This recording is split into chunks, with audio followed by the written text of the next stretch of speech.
Welcome everyone, and thanks for joining us. I'm Clare Dolman. This is the fourth in our series of webinars focusing on women and bipolar, which has been sponsored by the Hypatia Foundation in memory of Caroline Hinchliffe, who herself had bipolar disorder and was also a mum of two wonderful kids. The other webinars in this series are on how our female hormones interact with bipolar disorder, issues around pregnancy and childbirth, and thirdly, the effects of perimenopause and menopause, and they can be found on the Bipolar UK site. The links here, and Michael will also put it in the chat. So do put your questions or suggestions in the chat as we go along so that Kaylee can collect them together, and then we'll try our best to address as many of them as possible before we finish. So this webinar is about parenting with bipolar, and I'm very pleased to be joined by my friend Kathryn Grant, who's also a mum with bipolar. But in addition to that, she runs workshops at the South East London Recovery College, including ones on parenting with mental illness and on living with bipolar. So she's doubly qualified to talk on this subject. And Kathryn's going to give us the benefit of her experience and knowledge in a minute, including some practical tips on how to talk to your child about bipolar. And we're also going to look at parenting teenagers and some of the different challenges that may come up then. So we'll be showing some video clips from the great BBC Three series, In My Skin, which won last year's prestigious BAFTA award for Best Drama Series on television. And it depicts the relationship between a teenager and her mum who has bipolar. We've also gathered together quite a few resources for you to investigate yourself, because it's a big subject to cover in an hour and we want to leave time for your questions. Also, just to say initially that obviously men are also involved in parenting, and most of the advice referred to today also applies to men with bipolar relating to their role as a parent. But this is part of a series specifically on women and bipolar, so that's who we're focusing on today. This is a picture of me with my daughter Essie when she was just a few hours old. Before I got pregnant, I had to think about how my bipolar might affect my child and my ability to parent. And many of you on this webinar might be in a similar situation. But it's important, if you think about certain really sort of serious questions you have to ask yourself when you're pondering this really. For example, how severe are my episodes? Do they incapacitate me for significant periods of time? Or how often do they land me in hospital? And these questions are important because it makes it even more crucial that you have a really good support network, preferably including a partner or people who play a big role in your child's life, like a close relative or friend, who can be there for them 24 hours a day if you can't be. When I went to hospital for 5 weeks soon after Etty was born, I was confident that her dad, her grandparents, and two aunties would all look after her really well.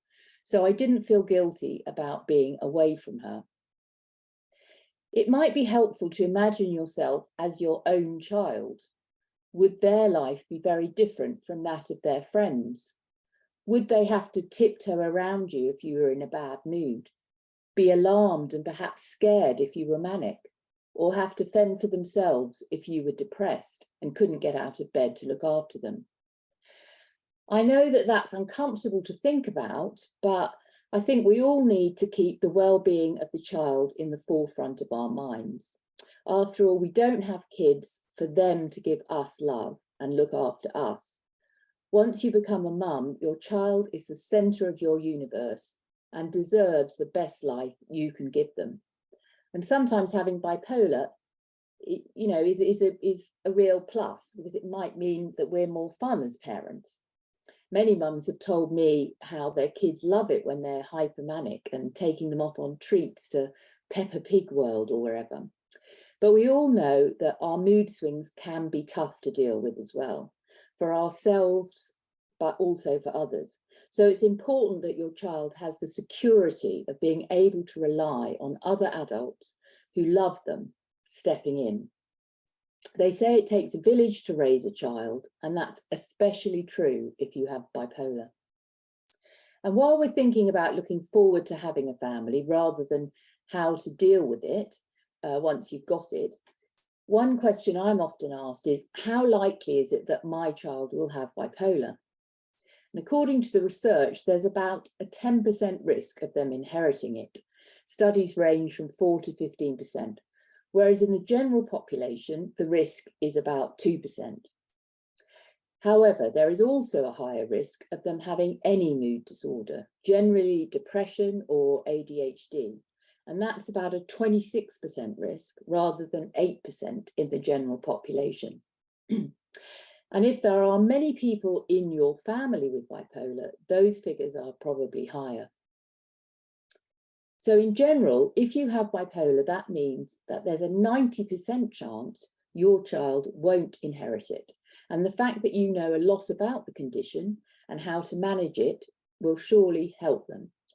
Plus, the more research is done, the more treatments will become available. So that's really hopeful too. And on that subject, I want to draw your attention to a research project that Bipolar UK are supporting for parents called IBPI, the Integrated Bipolar Parenting Intervention. The researchers based at Lancaster University have already set up a website which you can link to, and they'll be starting recruitment in the trial in November. They're focusing on anyone with bipolar who's a parent of a child aged 4 to 10 living in the UK. And they're hoping that the remote intervention will improve both parents' and children's well-being. And if we want new treatments and interventions to be developed, we need to participate in the research. So do look out for that and get involved in a few weeks. So now let's look at what some of you in the Bipolar UK community have to say on this topic. Many of you on this webinar will be aware that we have a fantastic e-community where we can go to chat about all things bipolar. There's a parenting thread on the community and people can go there for advice or just support each other. I thought I'd give you a couple of anonymous examples from the e-community which highlight some of the issues around parenting with bipolar. And this comment is from a mum, and it illustrates how difficult it is to tackle when and how to tell your kids about your bipolar. After trying to shield them from much of everything and exhausting myself in the process, I realised they probably have all sorts of questions and inklings that something is awry. I've been mulling over whether to actually try introducing the ideas about my bipolar to them in age-appropriate ways, but I'm desperately torn whether to. I felt adamant for years that I don't want them to end up anxious and worrying about me and feeling insecure about me when they're at their dad's. So Kathryn's going to talk more about this in a minute, but I've gathered together a few books which you can read to a child to help them understand and to make it easier to have that conversation. These are aimed at different ages, though these are all at a primary school level. And they try to explain what's happening if mum's not well and help you as a parent to talk about some of the situations that might arise together. I think my favourite is Up and Down Mum, which was developed here in the UK with help from the Wellcome Trust.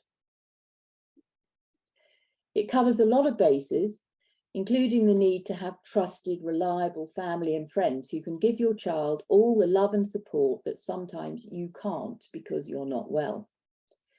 This little girl's granddad comes to stay when mum is away, and she says, I can talk to granddad about anything. He helps me understand mum, but doesn't always have all the answers. The middle page featured on this slide illustrates how important it is to guard against your child becoming your carer or feeling that your mood swings are somehow their fault. Granddad tells her, however much you love your mum and want to help, it's not your job to fix her. She needs help from people who are specially trained. Like a set of scales, it's all about balance. The last page on the right demonstrates one of the practical things you can do to help your child get help. She's got the numbers of her granddad, their social worker, and their best friends in her phone and knows how to call them. This is not only practically very useful, but also makes the child feel safe and less anxious. When mum is finding things difficult, it's good knowing that I can call them to get help. And this second quote from the Bipolar UK community illustrates some of the challenges when your children are older. When I'm not in a full-blown manic phase, the effect on the kids is pretty positive. My two girls, 9 and 13, both love the fact that we're up dancing until late in the living room and that I'm so scatty but fun and giving them attention. The other aspects I hide from them, the depression, self-loathing, and self-harming that comes from low anxious moods is carried out in private, despite the fact both boys know what is going on. One is 18 and the other 15.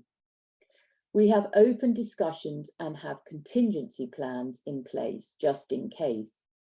They're very secure discussing this with me, and it's made them more open-minded towards others with possible hidden illnesses. So I think it's impressive how positive this mum is, but I wonder how well she's able to hide from them the depression and very low moods. When we're in that state, we're not often very aware of what's happening to other people around us because we're so wrapped up in our own pain. If you asked her kids whether they noticed when she was very depressed, I suspect that they'd all say yes, they certainly did. So that's given you a bit of an overview of some of the issues around parenting with bipolar. And now I'm going to hand over to Kathryn for some more practical advice, and then we'll have time to look at your questions. So do keep putting them in the chat. Kathryn, over to you. Brilliant. Thank you so much, Claire. And thank you to Bipolar UK for having me and for putting this chat together. Thank you for your questions on the Q&A already. I've been trying to answer some of them as we've gone along. But they've all been really brilliant questions and bodes well for our discussion towards the end. So yeah, this is just a recent snap of me with my son, James, who is now almost 10 years old. I was diagnosed with bipolar disorder a little bit later than Claire. So unlike Claire, I didn't have the diagnosis before I had James. I was given it whilst I was hospitalised after he was born with postpartum psychosis, which is relatively common, I think, actually. A lot of people with PP do end up having a bipolar diagnosis, and certainly most postpartum psychoses, although not all, are related to an underlying bipolar diagnosis, I think. I'm not a scientist, that's my understanding. So yeah, as Claire mentioned, I work now in a recovery college, South London and Maudsley, SLAM Recovery College. We're trying to grow our offering for parents. Certainly a lot of our students are parents. Myself and a few colleagues have put together a few workshops and forums and focus groups that are looking at parenting with a mental health problem. And so a lot of what I'm going to talk about in the next few slides kind of is taken from that work and sort of builds on discussions that I've had with students and with staff colleagues at South London and Maudsley as well. So yeah, what we're going to cover. Let's go forward to the next slide. Okay. Yeah, so I thought I would talk about a little bit around the practicalities of looking after children when you have a bipolar disorder, and then it's such an important topic, talking about mental health and mental illness with your children and young people in your life. Impact on child's mental health, and Claire's already talked a little bit about that. Taking the parenting role into consideration when accessing services, so accessing mental health services, but potentially also children and family services from your local authority as well. other sources of help and support, and of course that all important self-care topic that we can all do with being reminded of at any opportunity. So, yeah, let's go forward again. Thank you. I mean, I put this slide together because, of course, every parent, I don't know any parent that doesn't worry about their knowledge and skills, parenting abilities from time to time, if not all the time. Every parent, of course, is going to have bad days when they're struggling, can't do it. Every parent needs and deserves help and support, and every parent will bring their own history of being parented, along with their entire life experience, to their parenting. And of course, we all learn as we go. However, a parent with bipolar disorder will have all of that for sure, but will also perhaps need some additional reassurance, help, and practical support with their parenting, particularly often in the early days, looking after a young infant. And I think this is what needs to, discussions like this need to happen, ideally, before someone even tries to conceive. So when you're even at the point with your partner thinking about having a child, knowing perhaps that you have a bipolar condition, thinking about what practical things you can put in place, and there's so much that can be done to help you in your pregnancy and in those all important early weeks and months when you're looking after a new baby. We could talk a lot about that, but I'm sure I can point towards some specific resources for that. So, for example, Action on Postpartum Psychosis have a whole quite thick information booklet about planning a pregnancy when you have bipolar disorder. Okay, we're also going to worry, understandably, about the impact of our mental health condition on our children's development and emotional well-being. So whether that's our attachment to them, bonding, whether it's their development and their likelihood of having a mental health problem, and just how they are day to day when they're living with a parent, or perhaps even two parents who've got mental health problems themselves. We'll also worry about, or we'll need to have age-appropriate conversations with our children about mental illness. We're often, not always, but we're often going to have times when we need to leave the house and receive inpatient treatment. And often, sadly, that can be quite far away from the family home. And we'll have times, and certainly this is my experience, where we're at home, but we're really not at all present or engaged or able to parent as we would like. And that's probably the most common scenario. Thank you. Okay. If we go forward again, services and supports. Yes, asking for help at an early stage is really hard because, of course, we're all going to worry about people taking our children from us, for example, being parenting assessed by the local authority, thinking that we can't do it, judging us. But obviously getting help early is really, really important, not just for your own mental health and well-being, but of course for your children as well. This is just based on my experience, my own child certainly, but also talking to other parents with mental health problems. Children really thrive, they really need consistency and to feel like there is somebody, an adult usually, in charge. If they lose that anchoring, they can get very worried and very panicked, and it can really have a big detrimental impact on their state of mind if they feel like nobody is in charge. Typically, that might be the other parent, if the other parent is around. Certainly it is for my son. But it could also be another family member, like a grandparent or an aunt or uncle, an older sibling, or perhaps even a teacher or social worker who's involved with the family. But the important thing is consistency, and to have that in place from a young age. I think advanced planning can be really useful for parents. I think like you do when you're expecting a child, or certainly when you have a child, you've got to think ahead, because it's not just about you anymore, it's about them and their needs.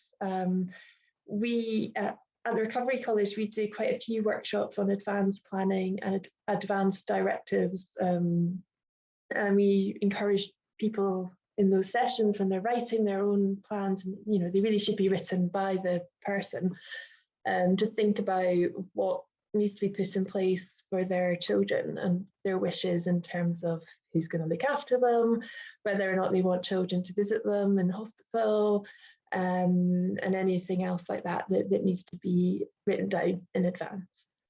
And then I've put that all mental health teams should really think family, think the whole family, when they're caring and supporting an unwell parent.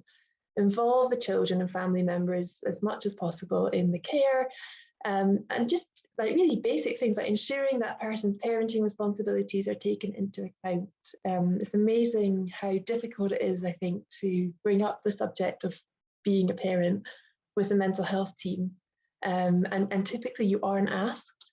So you really have to kind of advocate for yourself and your children often, within mental health services. And I know we're trying to change that at South London and Maudsley, and I put there the front cover of a really interesting, important strategy document that was written by a wonderful colleague called Chris McCree. It's the Think Family strategy for the next few years, and they're rolling that out in terms of training all teams across adult and children's mental health services in SLAM, to have that Think Family mindset. Okay, let's keep going, thanks. So yeah, impact of parental mental health on children.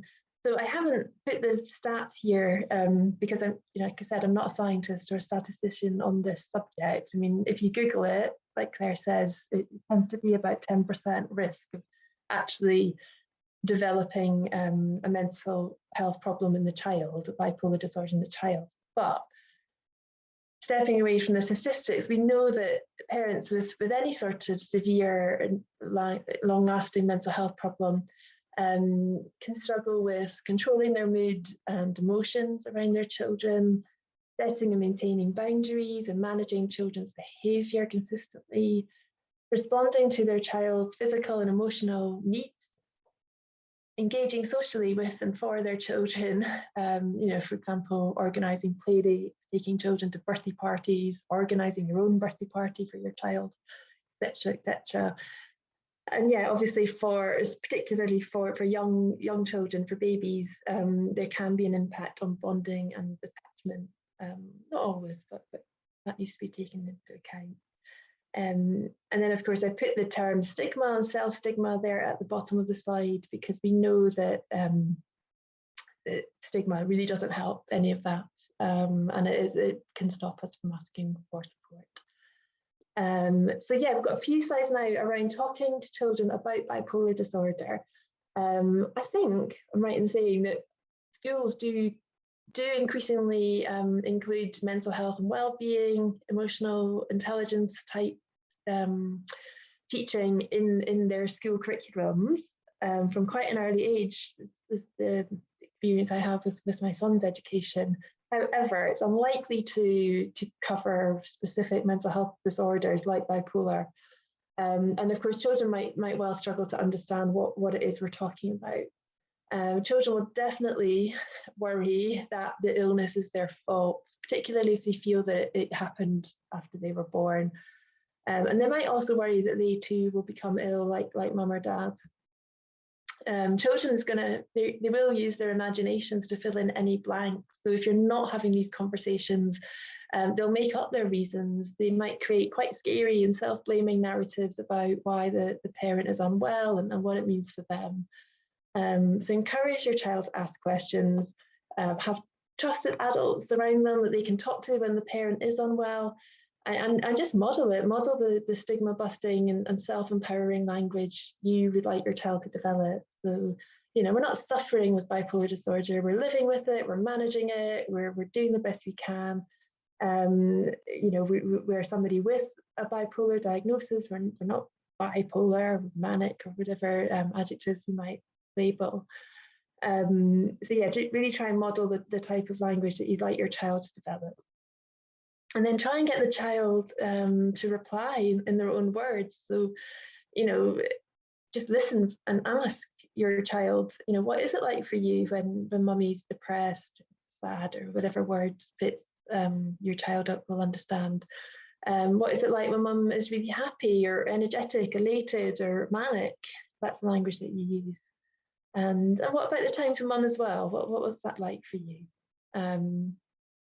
Talking about mental illness in these sort of ways can then be a platform to have bigger discussions with them about their relationships, emotions in general, how they are. And there is, I think I'm right in saying, there is evidence that, you know, families who, with parents who are unwell or who have mental illnesses diagnosed, you have these conversations, create children, I guess, that have better emotional literacy and hopefully some resilience as well, which is fantastic. That's the good news. And then here's some further tips on having those chats. Learn together. It's okay not to know or understand everything. You know, go on a Google exploration, have a look at websites, leaflets. Make the time for them. Just show that you're happy. You're there for them. You're happy to take the time to talk and to listen. Reflect back to them their own language. Try and, you know, create a shared language as much as possible. Have the conversations at the right sort of times. So when things are calm and you've got time, I often have some really good chats with my son when I'm driving him to things. So when he's in the back of the car. Linked to other types of stigma and discrimination. I think that's a really interesting one. And hopefully you are having conversations with your children about racism, gender discrimination, sexual orientation, and all the rest of it. You can link all of these things together. Depersonalize, what do we mean by that? Yeah, instead of asking directly about themselves, you could ask, how might somebody feel who is stressed about whatever. You could also talk about soaps that you've been watching together, or TV or book characters. Yeah, explain that we all have mental health, and mental health can be positive. Absolutely, we all have it and we all need to look after it. Hope that makes sense. Okay. Yeah, I've put here, there's some fantastic resources on SLAM's, South London Maudsley's website. So age-appropriate information for children whose parent is in hospital. So the one on the left there is a picture book, picture story about Sammy Bear. And that's been specially designed for children aged around 3 to 6, approximately. And then the one on the right, I believe, is for a teenager, I think sort of 11 plus. And that's for a young person who might sort of take more of a caring role with their parent, and then might be able to phone the hospital, for example, and get updates, attend ward rounds, perhaps, speak to the doctors. So that can be really useful as well. Obviously just work out what the policy is around children and young people visiting the wards, and any special sort of considerations that need to be put in place. But most wards should have facilities for visiting children. Okay, let's go on. And then a little bit about what's it like when you're unwell at home. This is very sort of occupational therapy based, but think about your strengths. So don't just sort of dwell on all the things that you're not able to do, but try and think about what you can still do, and then make the time to do those things. So it might be that you're too unwell to get up in the morning and take your kids to school, but maybe by the sort of tea time, evening time, you're able to sit in the living room and watch TV with them. Talking is too difficult, but you can still sit and watch EastEnders together, or whatever it is. That kind of thing. You might be able to, I don't know, make the packed lunches in the evening before they go to school, write a little note for them and add it into the packed lunch box. Things like that you can still do, even if you're quite unwell. And have conversations with your partner to make sure that they are empowering you as much as possible. I think sometimes when you're ill, a partner can be overly supportive and perhaps sort of take over everything, when actually it would be doing you some good to do some of the childcare yourself, even when you're severely depressed. Okay, so let's move on. So we've got lots of time for the Q&A. Accessing services as a parent, just a really quick word about that, because it can be really difficult. If we click on as well. Here we go. Yeah, it can be really confusing what's out there. Obviously, your GP or your care coordinator should be the first person, and they should know about your children and their ages and your concerns. You can look out for your local children's centres or your kids' schools. They can often help and might be able to offer some additional support. Really do make use of your childcare entitlements, and you might be entitled to quite a lot of childcare if you're registered with a disability, for example, making sure that you have that time for yourself.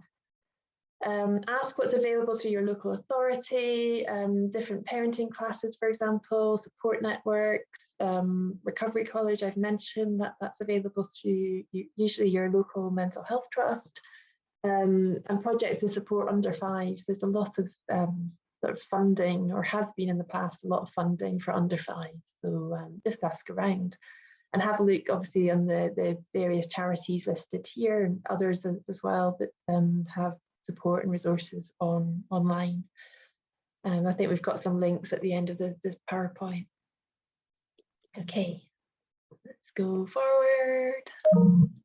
Oh yes, this is our last slide, is just around parenting, self-care. Make time for yourself, work out what it is that works for you in order to sort of replenish your sort of bucket, your resources, your inner strength, and do those things. And don't struggle on with like mindfulness, for example, if it's not doing anything for you.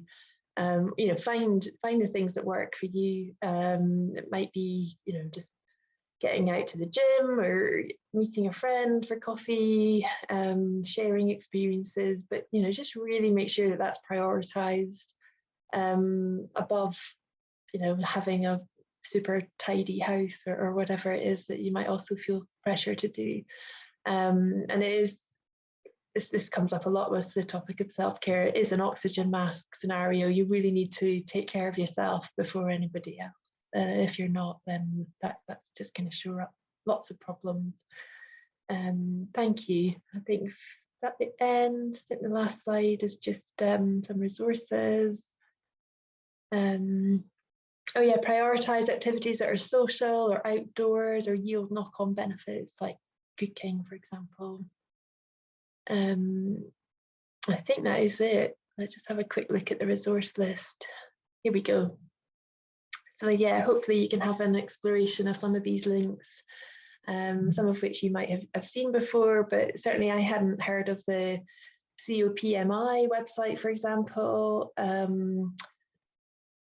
There's a lot out there. I put in the Q&A, I was answering somebody's question around resources for teenagers, and I mentioned 2 resources: a book, a novel, which is fantastic, called Sorrow and Bliss by Meg Mason. Just an adult novel, but I think older teenagers might enjoy it. And the TV show that I think is still on Netflix, and it's called Maid, and it's about a grown-up daughter and her mother who has bipolar disorder. I think it's a really good, one of the better depictions, I think, of bipolar on screen that I've seen for a while. Okay, thanks, Claire. Great. Fantastic. Thanks ever so much, Kathryn. That's really useful, I'm sure. So we're going to have some of your questions now, and hopefully Michael can give us a few of those. Indeed, thank you very much for that, Claire. We've had some interesting points raised, and the most popular question at the moment is, what age is it appropriate what age is appropriate for when I should start to talk to my children about bipolar? Well, perhaps I'll tackle that first, Kathryn, and pass over to you. Obviously, it's got to be down to the individual child, really, because every child is very different, some might be more advanced than others, but also I think it's dependent upon your illness, because if you are needing to have a lot of treatment or be away at hospital quite a lot when they're young, then you obviously need to explain that. Whereas if you're, lucky like me, and I'm a very good responder to lithium, and lithium's kept me well, apart from a few episodes throughout my life. So when my kids were younger, I generally was well. I didn't have to go into hospital apart from, in the immediate postpartum. So I didn't decide to tell my children until they were sort of early teens, because there wasn't really that need, because they weren't worried about me or why I was being ill, because I wasn't really very ill. So I think those two things are the biggest factors. Would you agree with that, Kathryn?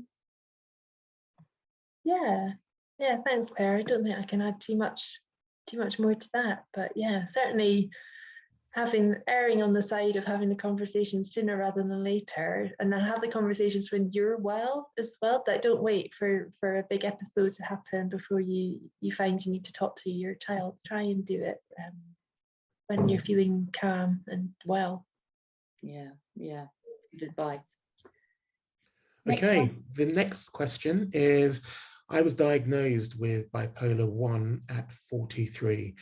How do I approach the subject if my child ever asks if they are likely to be bipolar?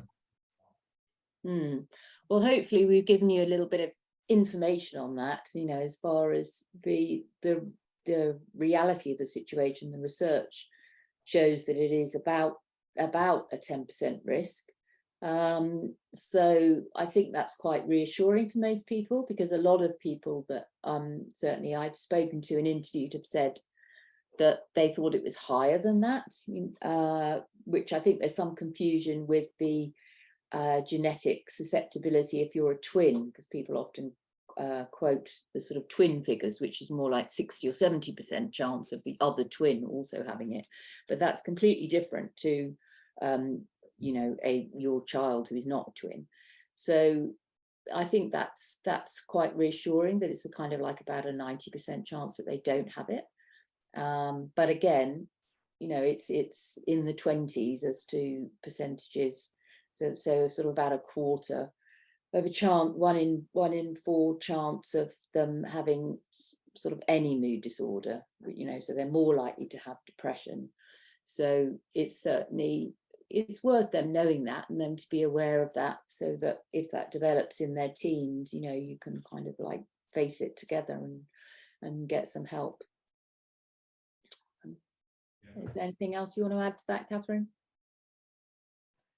No, I think that's about all we can really say on it. Yeah. But again, I think do the research together, answer questions, and be, like we said all along, be as open as you can about the risks. And it sort of protects things as well that can be done to help, mitigate some of those risks. Yeah. Okay. The third question is, I have had consistent struggles with bipolar whilst my child was young, including being hospitalized. How do I explain what's happened and my condition to a 6-year-old?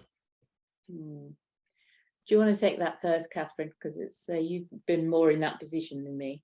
Yeah, my son was 6 not that long ago. How do you explain? I would really get some of those books from the local library, the ones that we mentioned. They're the ones you can download from the SAM website.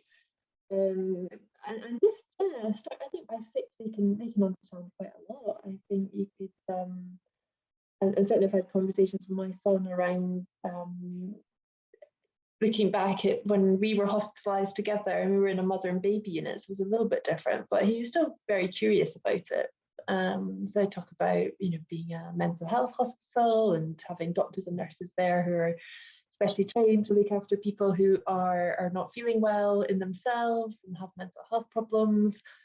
I don't know, I might start using the words like bipolar or like depressive episode or a manic episode. But it really depends on the child, I think, and what sort of language you're comfortable using. But I think, like we say in any crisis, look for the people that are helping. We emphasize to the young child, mummy was helped. There were people that helped her, and I was supported, and you were looked after, and we didn't forget about you. You were well cared for the whole time, and I think that could be quite a reassuring message. Yeah, definitely. Next one. Okay, I have a diagnosis of bipolar 1 and have young children. What I struggle with the most is while I go through lows, I get quite irritable and snap far too easily. What are some practical tips I could try to help rein in the anger when stress gets too much? Yeah, I think that is tough. I mean, one of the things that is very much associated with having bipolar is being quite impulsive and sort of reacting perhaps too quickly to whatever stimulus, and that's certainly something that I struggled a bit with as well. And I think that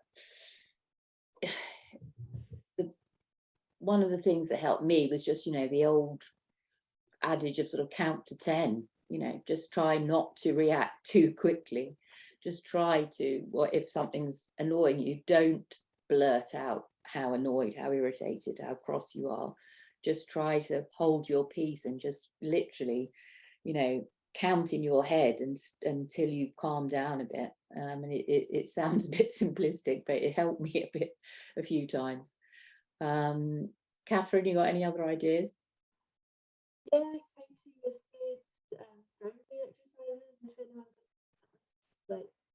we can't hear you very well. Is that? Oh, sorry. Oh, that's better. I don't know if that's any better. Yeah, just grounding exercises, and there's loads of resources online to help with anger. And just try and remove, if it's safe, to leave your child in a room, just physically go to a different room until you feel yourself calming down a little bit. I think that's perfectly okay. Yeah. Next question. I haven't worked since May 2021 due to bipolar depression and the side effects of my medication, including extreme fatigue, brain fog, anxiety, depression. How do I continue to be an inspiration to my child, even though at times I feel like a failure? Yeah, that's really tough, isn't it? I'm sorry to hear that you're going through that. I mean, I think to be honest, it's fairly early in your, in coming to terms with that, I think. I mean, hopefully there are more steps on your journey to finding better treatment, either medication or other therapies, and that maybe you'll be able to work through some of those and you'll be feeling better, because certainly that medication isn't doing you much good at the moment, and you are entitled to have a medication review. And if you can make yourself sort of push for that, then I certainly would. But in terms of explaining it to your children, I mean, I think it, like we've been saying all along, it's best to be honest, and it's best to say, this has happened, it's an illness, just like another, like a physical illness like diabetes or cancer or anything else that you have to deal with it, and the medication often has bad side effects. But this isn't you, the whole of you as a person. You're just sort of depressed and in a mind fog the whole time now, because you are going to be able to improve this situation and you are going to come through it better, and you'll get back to being a more inspirational person. And I'm sure your kids are, they still love you, they're just worried about you, because you're obviously having a tough time, and I'm sure they'd want to see you, you know, just sort of try and get a little bit more help that maybe will make you feel better about yourself and hence your relationship with them. I don't know if you can think of anything else, Kathryn, in that situation. It's tough, isn't it? Yeah, it's really tough, particularly if we, our own self-belief and self-worth is suffering from having to leave the job market, for example. I think kids are quite wise, and I think they can see the strength in a parent that is living with a severe mental health problem and overcoming a mental illness. I think that's something to be really proud of. It should be celebrated. Just so many people, it's about just surviving and being proud of that. Yeah, absolutely. Okay. How are you able to show child services that you can safely parent your child without falling into stigmatism that there are parents who may or may not be stable? Well, I think it is quite difficult with child services in that they don't have a huge amount of mental health training. We're talking about social services generally, and so the specifics of the ups and downs of bipolar and how episodic it is, sometimes they don't necessarily understand that, and if they might be called in or whatever when you're having some sort of crisis, and then they would see you what they think of as your worst state, and they don't necessarily appreciate that this is temporary. So I mean, I think that it's important to have other people advocate for you, about the people who know you well, whether it's if you've got a care coordinator or if you've got a GP who knows you well, or a psychiatrist who knows you well, to sort of for them to be able to speak on your behalf, that this is just a particularly bad episode of illness because of whatever stresses or things that are happening at the time, and that they need to sort of see you as a parent in the round and how well you've parented in the past, and how hopefully how well you've been in the past, and so that they will then give you the benefit of the doubt. But I think that most in social services they tend to want to keep a child with its parents, so I wouldn't be too scared that it's going to be like the first time you have any sort of episode your child is going to disappear, because it's usually a very lengthy process. Is that right, Kathryn?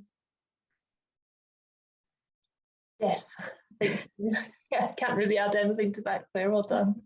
No, the only thing I would add is those SLAM resources, because if you look at the online resources with the SLAM resources, and I was reading them yesterday, and they have a leaflet in that about how to talk to social services and how to have when you have to go to those meetings, how to cope with them. So it'd be well worth having a look at that.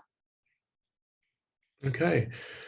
I got very unwell after my son, and it took a year to become well again, let alone the recovery from that episode, which is an ongoing journey. How do I weigh up whether to have another child?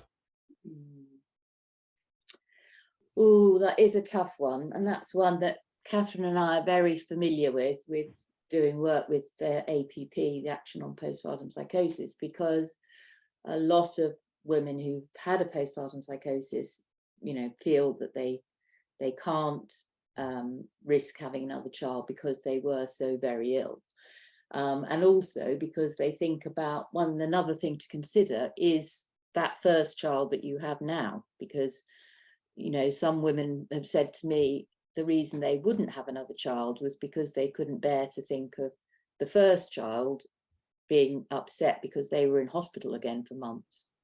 So that is, you know, that's, you have to consider all those things, and in terms of what support you have, you know, as we talked about earlier, with partners and family and friends. But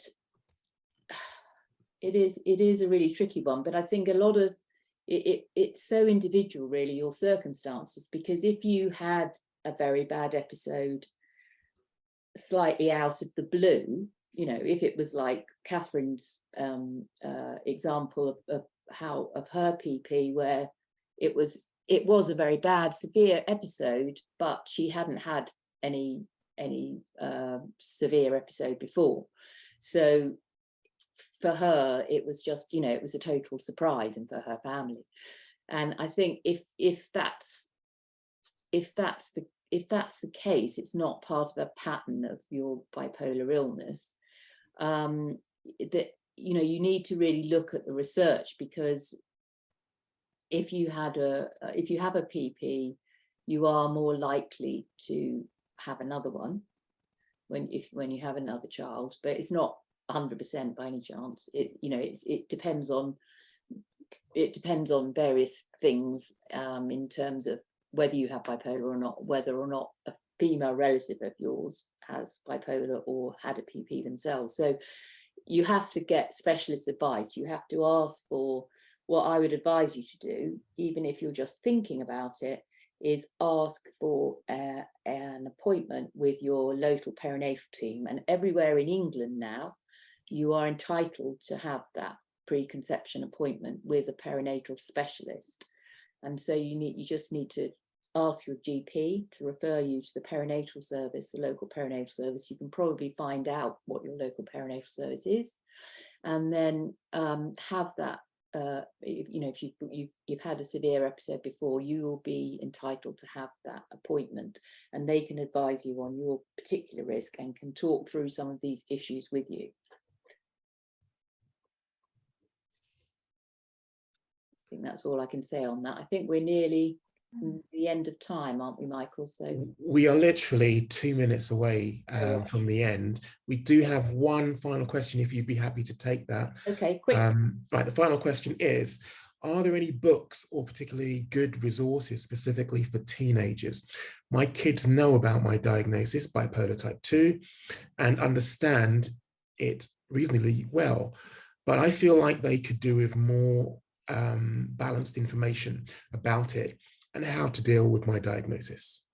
Well, I think some of the things Kathryn talked about, I'll switch to her very quickly in a minute to say a couple of specific ones, but I think the Family Lives website is quite good, and it has some specific things for teenagers, and also Young Minds will do.